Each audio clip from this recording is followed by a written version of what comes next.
Fala aí pessoal, sejam bem-vindos a mais um vídeo aqui no meu canal. Hoje vamos falar de análise exploratória, principalmente de alguns gráficos que são essenciais. Então, se você é novo na análise de dados, esse vídeo é para você. Se você já é um pouco avançado, talvez você não vá gostar tanto, porque eu vou abordar aqui gráficos, vamos dizer assim, gráficos fundamentais da análise de dados, tá? E eu vou usar o Python, porque eu sei lá, porque estava aqui disponível mais fácil. Se você não sabe Python, você pode tanto tentar acompanhar, copiando o código, porque não vai precisar instalar nada, e aí tentando entender o que faz cada trecho. Eu acho que é um método de aprendizado razoável também, não é o fim do mundo. Não há, talvez se você não tem nenhuma familiaridade com programação, pode ser um pouco complicado, mas eu acho que hoje com o ChatGPT você consegue acompanhar basicamente qualquer vídeo trocando uma ideia com o ChatGPT, tipo, ó, o que faz esse trecho, por que ele usou esse código, por que ele usa essa função. Eu uso isso direto. Eu estava lendo uns assuntos bem mais densos recentemente e eu precisei da ajuda do ChatGPT. Então, não fica, não fica receoso de usar a ajuda das IAs, tá? Ó, deixa eu trocar aqui. Beleza, você vai acessar kaggle.com e vai buscar por e-commerce customer churn. Churn é se o cliente deixou ou não de ser nosso cliente, tá? Então é um é um assunto que, cara, qualquer profissional de dados em algum momento, a maioria dos profissionais de dados em algum momento lidou com churn. E e-commerce também é um setor muito cheio de profissionais de dados, então acho esse um dataset interessante pra gente. Vem aqui New Notebook. E eu só não vou mudar aqui o título, tá? Porque depois aqui vai pro lixo. Então, deixa eu apagar aqui, eu não gosto disso. Isso aqui é só algumas orientações que eles dão. Porque eles já deixam aqui para você importar o NumPy, que a gente usa para muitas contas, muito álgebra linear e outras coisas. E o Pandas, que é a biblioteca para a gente lidar com dados. Então, vamos lá. Vamos ver quais gráficos você deveria usar logo de partida na sua análise de dados, tá? E o que cada um mostra. Deixa eu dar um pequeno zoom aqui.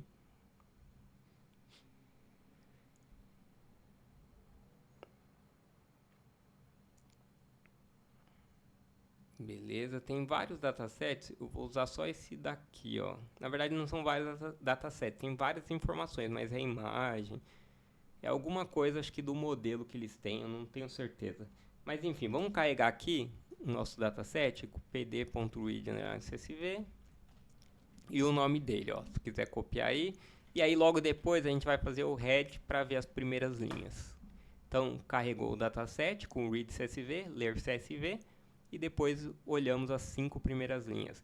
Então você vê que aqui tem um dataset tenure, tem alguma coisa a ver com tempo de trabalho, não? Uma parada assim? É, eu acho que é o tempo. Tenure of a customer in the company. Deixa eu ver aqui. Mandato tá falando aqui, que é meio que o tempo mesmo. Então deve ser o número de meses que ele é cliente. Talvez 15 meses, 7 meses. Acho que é isso. Warehouse to home. Distância da casa daquele cliente e a loja, né? Número de aparelhos registrados. Prefer order category. A categoria que ele mais pede, né? Eu acho. Preferred order. É. A categoria principal dele no último mês que ele falou. Último mês, é. O score do consumidor, o satisfaction, o status, como que é status matrimonial? Status civil. Se teve reclamação, dias desde a última ordem e cashback que ele já pediu. Então, cara, uma das primeiras, primeira coisa que é legal ver também é o def.info para ver se tem missing. E aqui a gente tem alguns missing, tá? Ó, como vocês podem ver aqui, não é o foco dessa aula, tá? Mas só para vocês saberem. Beleza, vamos para análise exploratória, porque senão o vídeo vai ficar muito extenso. E não é a minha ideia, a maioria dos vídeos estão já bem grandes. Bom, vamos fazer o seguinte. Primeira análise que eu acho fundamental que a gente chama de análise univariada, que é a análise de uma variável por vez. Então, uma das primeiras coisas que a gente vai ter que fazer, Seaborn, é entender as nossas variáveis. Aqui a gente já entendeu um pouco que algumas têm missing, mas a gente tem que entender melhor delas, né? Como é que elas estão, como é que se comportam. Por exemplo, vem aqui o cache amount. Olha esse gráfico aqui, que talvez alguns já conheçam.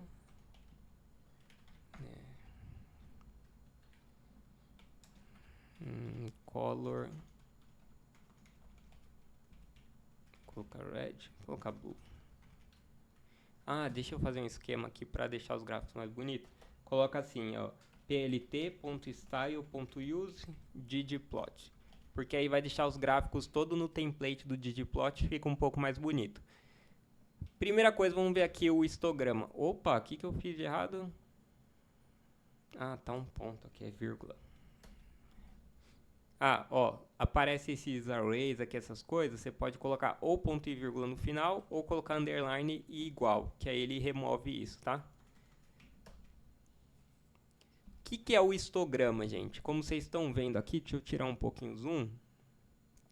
Ele é basicamente um gráfico de contagem de observações, tá vendo aqui? 200, 400, 600, 800, 1000, 1400. Ou seja, a gente sabe que aqui, ó, aqui 100 a 150, aqui deve estar mais ou menos 130. Tá vendo onde está o meu mouse? Mais ou menos de 130 até 150, 160, vamos dizer assim, tem 1.400 observações nesse intervalo. Ou seja, é onde está mais concentrada a galera, né? Então, a maioria das pessoas aqui do nosso dataset pediram entre 130, 140 até mais ou menos 160 de cashback. Poucas pessoas, ó, tá vendo aqui? Pouquíssimas pediram mais que 300, só menos de 200 pessoas. Nosso dataset tem... Cadê o número? Aqui, ó. Tem 3.941, quase 4.000 pessoas. E a gente tá vendo que a maioria, ó, tá aqui entre 100 e 200. E a altura desse gráfico é o número de pessoas, né? Número de observações, número de linhas lá no seu dataset. E aqui embaixo são os valores. Então aqui a gente tá vendo que na verdade parece que teve alguém que ganhou um cashback bem baixinho, tá vendo aqui, ó? Ó, tem alguém aqui, deve ser uma, duas pessoas que ganharam um cashback de, sei lá, R$20, mas a maioria ganhou em torno de 100 a 200, ó. Você vê que aqui tá a maior parte do gráfico. Se olhar aqui então, tem 1.400 pessoas, em torno de 150, em torno próximo de 150 onde está a maioria dos cashbacks. Entendeu o ponto? Esse gráfico é para você entender como a variável contínua, numérica contínua, se comporta, para entender como ela se distribui. Por exemplo, que gráfico, ó, deixa eu mostrar para vocês uma coisa, histograma. Vamos pegar aqui um histograma. Espera aí. Histograma. Ó, histograma aqui para vocês. Vamos pegar vários histogramas só para discutir bem rapidinho. Por exemplo, olha esse histograma aqui. Esse histograma, você repara que a gente vai de 1 a 10, certo? Só que a maioria está em torno de 5 e 7, ou seja, a maioria está quase em torno da mediana, né? Um pouquinho mais para cima, mas quase em torno aqui da mediana. Isso daqui é bem parecido com o gráfico que a gente chama de normal, que é esse daqui, ó, que a maioria das pessoas se concentram na média, tem um pouquinho aqui para o lado e um pouquinho aqui abaixo. Esse histograma poderia ser, por exemplo, um histograma de QI. QI na população deve seguir uma distribuição assim. A maioria da galera tem um QI médio, alguns poucos têm um QI muito acima e alguns poucos têm um QI muito abaixo. Mas tá vendo que essas barrinhas indicam que aqui próximo da média, aqui do meio, tá a maior parte das pessoas, né? Porque, de novo, quanto maior a barra, mais pessoas tem aí, mais observações tem ali. E agora, ó, um outro tipo de histograma que vocês vão ver de vez em quando deixa eu ver, esse histograma aqui. Esse histograma é bastante recorrente, tá vendo? O que acontece é que a maioria está aqui em torno dos valores mais baixos e tem alguns poucos com valor alto. Isso daqui é bem parecido com a distribuição de renda dos países, principalmente em país pobre e desigual, porque a maioria das pessoas ganham muito pouco e alguns poucos outliers. tenho quase certeza que se você plotar a distribuição de renda no Brasil, vai aparecer isso, porque aqui acho que 90% das pessoas ganham menos de 3.000, 3.500 e alguns poucos são bilionários, milionários, multimilionários, né? Então, isso daqui é bem parecido com uma distribuição de renda, uma concentração de pessoas nos valores mais baixos e um pouquinho nesses valores mais altos, entendeu? Isso é importante para vocês aprenderem a ler também o gráfico. E tem também um outro gráfico legal, que é o box plot. Deixa eu pegar aqui. Vamos ver outra variável contínua. Vamos pegar a distância. Qual que é a distância do armazém, né? Warehouse é armazém, não é? Para a casa das pessoas. Que deve ser porque, como é um e-commerce, é meio que uma forma de avaliar se o pedido demorar impacta, né? Aqui mesma coisa, ó, deixa eu colocar ponto e vírgula. Ó, esse daqui é um pouco mais feio. Deixa eu usar o coisa, porque senão vocês vão ficar confusos. Primeiro vamos usar um gráfico básico para entender. O que acontece aqui? Também estamos falando de distribuição dos valores. Então a gente quer saber onde os valores do cashback estão localizados. Qual que é a diferença do boxplot? A gente tem aqui o que a gente chama de quartis. Então, o que é essa primeira risca aqui dessa caixa? É o primeiro quartil. O que isso quer dizer? Quer dizer que 25% dos seus valores estão abaixo desse valor. Ou seja, daqui para baixo tem 25% dos valores. E aí, esse daqui, ó, esse valor do meio é a mediana. Ou seja, ele divide os seus dados em metade está acima e metade está abaixo dela. Ou seja, esse valor aqui, que deve ser mais ou menos 160, né? Vamos dizer que é 170? Não, 160, né? Ou seja, 50% das pessoas pediram cashback abaixo de 160 e 50% pediu acima. Por que isso daqui é interessante? Porque você começa a entender onde seus dados estão concentrados, né? Como a gente sabe onde divide 50 e 50, como a gente sabe onde divide 25% para baixo e 75% para cima, você está entendendo onde as pessoas estão localizadas. E aqui, ó, o 200 é o terceiro quartil, que indica o quê? 75% de seus dados estão abaixo dele. Ou seja, 75% dos cashbacks foram menores que R$200. $200, sei lá, tanto faz. E aqui esses pontinhos são os outliers. Aqui tem uns e aqui tem uns. Ou seja, a gente tem outliers para cima e para baixo. Teve algumas pessoas que ganharam uns cashbacks super baixos, ó, menos de 50, e teve uns que ganharam um cashback super alto, acima de 300, 350. Então, é interessante porque você tem esse detalhe. No histograma, nem sempre é claro onde que está dividindo aqui metade para cá, metade para lá. Metade de um lado, metade do outro. Talvez seja aqui, em torno de 200, né? Então, aqui, olha que doido. Estaria por aqui a mediana. Pô, não é intuitivo você saber que isso daqui está com metade para cá e metade para cá. Então, o boxplot permite isso. Fechou? Então, a primeira coisa que a gente costuma fazer é uma análise univariada. Ah, tá bom. No caso aqui foram variáveis numéricas. E variáveis categóricas? Por exemplo, marital status, estado civil. Como é que eu vou analisar elas olhando só ela? Opa, e a gente vai para um outro lado, que é a contagem. Simples assim. Count plot, df, marital status. Opa, por que deu errado? Ué, count plot não faz isso? Eu achava que o count plot servia para isso. Deixa eu ver aqui um negócio. Count plot, quem sabe faz ao vivo. É um histograma para variáveis categóricas. Oxi. Data igual. Deixa eu pegar aqui. Na verdade vamos fazer assim. X é igual a isso. Ah, agora foi. Tem aqui só mencionar que é o X. Ah, porque ele pode querer fazer deitado também, né? Ah, isso. Então, o que a gente faz com o count plot? Com variável categórica. Se a gente quer analisar só essa variável e não a relação dela com as outras. Pô, a gente olha a distribuição também. Ó, a gente viu que tem muito mais gente casada, ou seja, tem mais de 2.000 pessoas casadas, tá vendo? Deve ser umas 2.100, 2.200.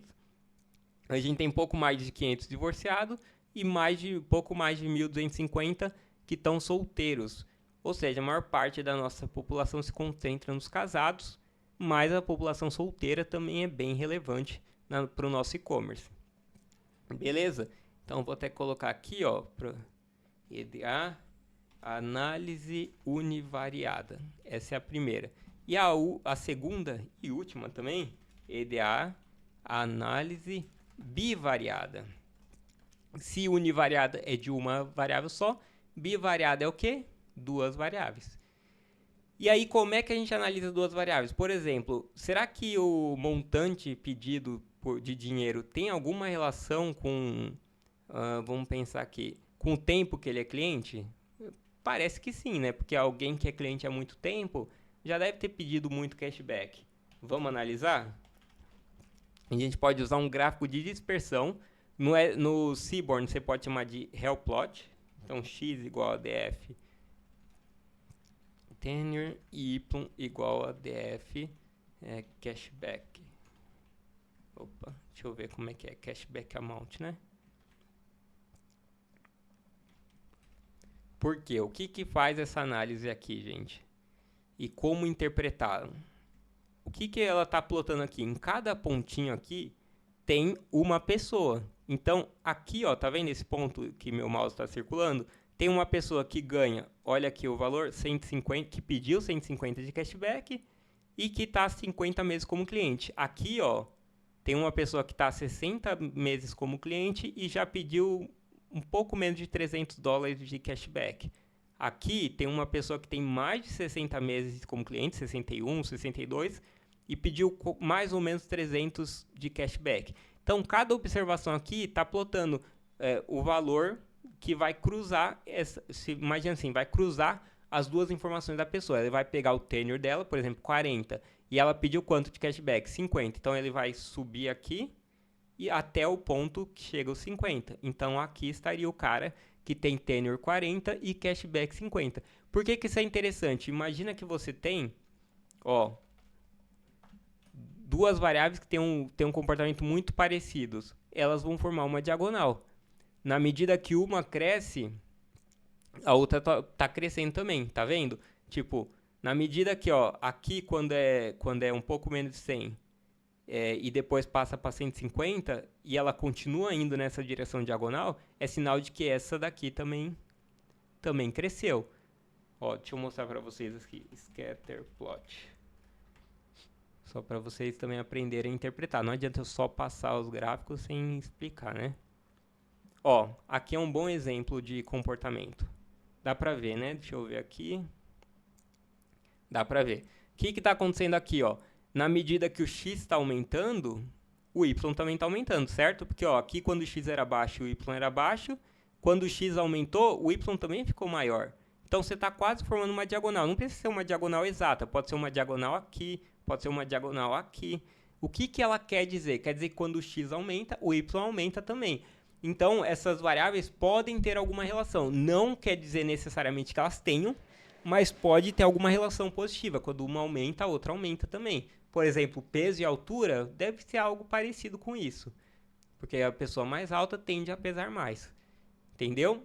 E quando acontece isso daqui, ó, quando você olhar esse comportamento aqui de diagonal, só que para baixo, quer dizer que quando um aumenta, o outro sobe. Ou seja, ó, olha o x aqui tem um valor super alto e o x aqui tem um valor super baixo.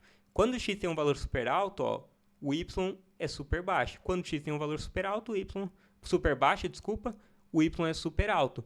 Ou seja, elas têm comportamentos opostos. Na medida que o x abaixa, o y aumenta. Isso pode ser, por exemplo,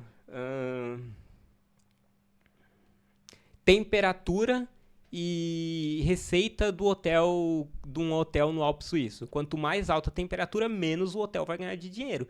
Então, imagina que aqui o x é a temperatura e aqui o y é o quanto o hotel ganhou de dinheiro, ou quantos quartos ele alugou. Na medida que a temperatura aumenta, esse hotel vai começar a vender menos, né? Porque ele está ali nos Alpes, está buscando gente que quer ver neve. Então, essa seria uma relação. Outra relação que poderia ter, talvez peso e velocidade, né? Porque eu acho que a pessoa mais leve corre mais rápido. Então, na medida que o peso aumenta, a velocidade vai caindo. Beleza? E aqui nenhuma correlação. De novo, correlações não indicam causas, mas é um indício de que tem algo rolando que você pode investigar. Beleza? Aqui, óbvio, eu usei a mesma, mas a gente podia usar até o... Vamos usar, deixa eu ver.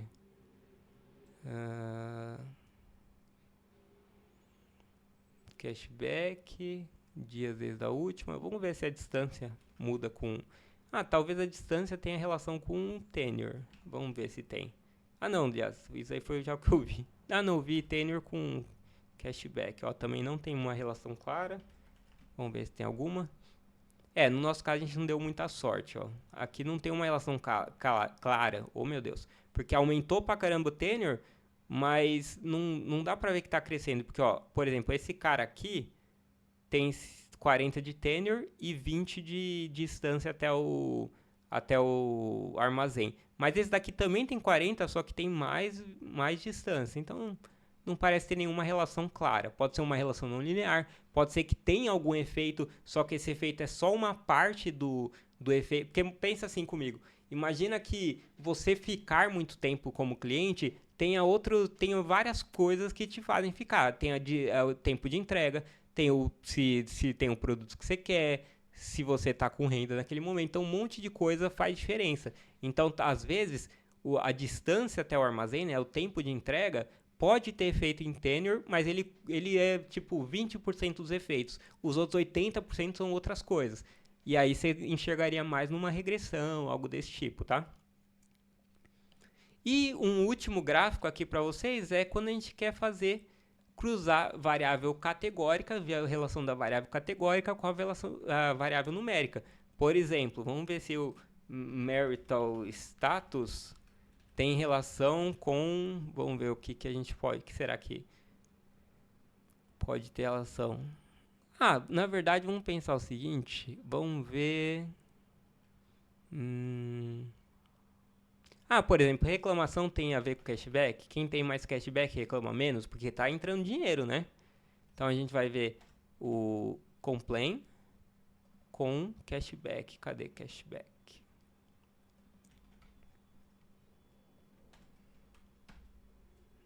Tem que passar aqui. X igual a isso. Aqui, ó. Esse é o grupo que não reclamou. Esse é o grupo que reclamou. Cara, é praticamente igual, né? Você vê que, beleza, tem menos pessoas. Dentre os que não reclamaram, tem muito menos com cashback aqui, né? Você vê que aqui tem uma galerinha ainda por aqui. Mas é muito parecido, ó. Você vê que a mediana deles é igual. O terceiro quartil é muito parecido. Então, assim, a renda, o cashback de quem reclama e de quem não reclama parece muito igual. E o tenure? Porque eu imagino que quem reclama tende a sair, né? Ou churn. Na verdade, churn não, porque aí eu tô vendo com complaint. Churn com cashback. Vamos ver se o cliente que ganha muito cashback tende a dar menos churn. Opa, não é aqui, aqui. Ó, você vê que eu usei a mesma coisa do boxplot, só que agora eu estou comparando uma categórica e uma numérica ao invés de olhar só uma variável. Ó, dos que dão churn, parece ter um pouco menos de cashback. A gente teria que fazer um teste estatístico, um teste T talvez, para verificar se essa distância é devido ao acaso ou se não, realmente existe uma diferença entre quem dá churn e quem não dá churn em termos de cashback. Mas parece que sim, ó, parece que quem dá churn tem um pouco menos de cashback. Você vê que a mediana de quem dá churn é em torno de $150, ou seja, metade das pessoas que deram churn receberam menos de $150 de cashback, metade recebeu mais. Já de quem não deu churn, está em torno de 170, 180, 170, vai, 160, 170, que é isso mesmo, 150, 140, né, na verdade, a mediana do outro, e aqui 170. Ou seja, metade dos que não deram churn ganharam menos do que 170 de cashback, metade ganharam mais. O terceiro quartil também é mais alto, ó, bem mais alto. Então parece haver alguma diferença. Beleza? Mas assim você vai notando se certa característica difere para diferentes grupos, né? Se ela difere para diferentes grupos. Então, por exemplo, o tempo que o cara é cliente deve talvez impacte no churn. Se é que eu entendi essa variável tenure, né, também. Se alguém quiser me corrigir aí nos comentários, fica à vontade, não vou ficar ofendido. Oxi, aí tem muito tenure. É que o tenure é uma numérica, né, Yukio? Os pateta, tem que trocar por essa daqui. E essa daqui é o churn. Olha só. quem deu churn tende a ser muito mais os clientes novos, ó, clientes com menos de um ano. Ó, 75% dos clientes deve ter assim, menos do que 5 meses, vai, como cliente aí deu churn. Ou seja, o cara que acabou de chegar na loja tende a dar churn, porque ele é um cliente que ele ainda não foi fisgado, né? Não é um cliente fiel. Por isso daqui mostra o quanto é importante você reter o cliente, porque ó, tem muito cliente que tem bastante tempo, tem alguns clientes aqui que tem 20 meses e ainda assim deram churn. São outliers, mas é algo para ficar atento. Enfim, aqui é uma variável que dá para entender bem um relacionamento. Quanto menos meses ele tem, mais chance de dar churn. Então, tem que ficar atento a esse começo da jornada do cliente no seu e-commerce. Isso daí deve ser para a maioria dos negócios. Mas não quero me prolongar muito, gente. É isso. Vocês aprenderam aqui boxplot, gráfico de dispersão, countplot, que é basicamente um gráfico de barras com contagem, boxplot para uma variável e histograma aqui para outra, beleza? Espero que vocês tenham gostado. Valeu!